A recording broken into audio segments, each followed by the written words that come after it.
Plongez dans les coulisses du Vendée Globe avec Verrier Majuscule, spécialiste de fourniture aux entreprises et éducation et loisirs depuis plus de 100 ans.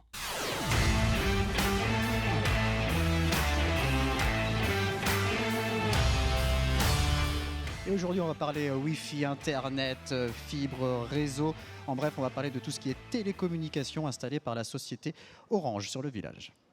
Orange est partenaire souvent de tous les événements techniques comme les grands événements. On était partenaire international pour les JO et aujourd'hui on est fournisseur technique pour cette 10e édition. Fournisseur technique, en fait, qu'est-ce que ça veut dire? Ça veut dire qu'on apporte notre expertise et toutes les solutions techniques que sont celles d'Orange, à la fois pour les téléspectateurs, donc qui vont profiter de cet événement à travers tous les médias du monde entier, mais pas seulement. En fait, on apporte également nos solutions techniques pour les skippers qui sont ici directement sur l'épreuve. On apporte notre solution pour les médias, donc voilà, mais aussi pour l'ensemble des visiteurs et les organisateurs, puisqu'à chaque fois que vous allez rentrer sur le site et que vous allez badger, eh bien, c'est une solution technique qui va vous permettre de rentrer sur le site.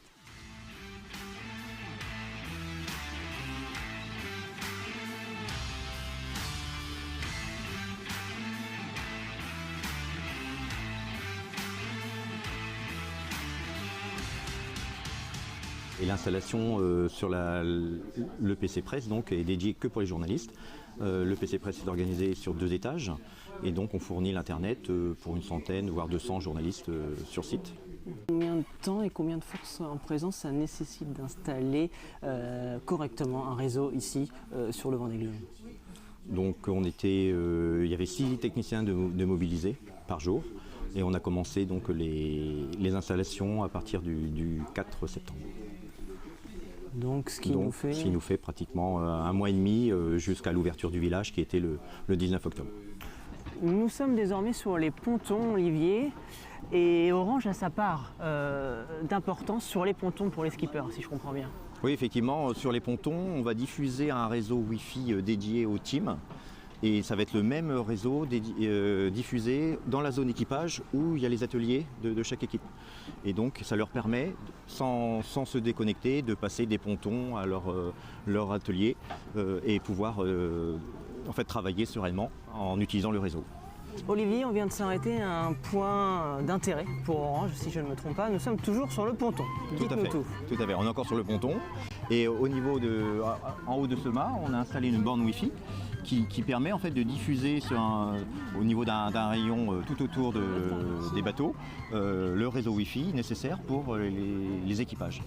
Et est-ce qu'une seule borne Wi-Fi suffit à tout le monde? Alors sur le ponton, on a mis 6 bornes Wi-Fi qui permettent de couvrir l'ensemble du ponton.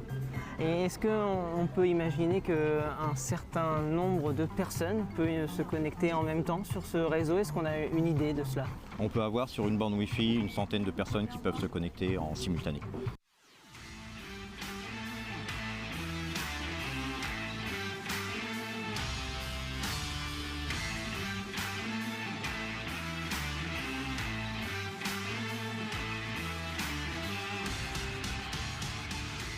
Alors Olivier, si on a choisi cette zone avec les bateaux derrière nous, c'est pour faire un petit peu le point sur la situation au moment du départ. Parce que lors du départ, Olivier, c'est toute une nouvelle organisation, ou en tout cas de nouveaux accès qui vont être demandés pour Orange. Oui, tout à fait. La semaine juste avant le départ, on va avoir un peu plus de moyens à déployer, notamment sur le chenal pour les retransmissions vidéo. Et sur le site, on a quelques clients qui nous demandent des lignes supplémentaires. Donc on va monopoliser à nouveau l'équipe de la région, l'équipe de La Roche, pour pouvoir venir câbler toutes ces lignes et les mettre en service. Et tout ça le plus rapidement possible. Ça va démarrer dès le 5 novembre pour être prêt dès le vendredi, de façon à ce que tout soit en place pour le jour du départ, le 10 novembre. Et voilà Aurélien, c'est ici que notre visite se termine en compagnie d'Olivier. Nous sommes en plein cœur du Central Orange. Dites-nous un petit peu Olivier, ce que ça représente ce bâtiment. Alors ici on est au Central des Sables et c'est le point névralgique qui permet de distribuer l'ensemble des besoins Internet, téléphonie sur l'ensemble de la ville et l'agglomération des Sables. Et faisons un petit focus peut-être sur le village du Vendée Globe. Qu'est-ce que ça représente alors sur ce grand dispositif? Alors sur le Vendée Globe, pour alimenter le Vendée Globe par exemple, on a besoin de 2, 3 voire 4 liens uniquement pour alimenter tout le dispositif. Et bien sûr, une fois qu'on arrive sur le site, on redispatche sur une multitude de fibres pour alimenter toutes les zones à couvrir. Et voilà Aurélien, vous l'aurez compris, votre connexion Internet ne tient peut-être qu'à un fil. C'est la fin de cette chronique coulisses. Merci de nous avoir regardés et je vous dis à demain pour un nouvel épisode.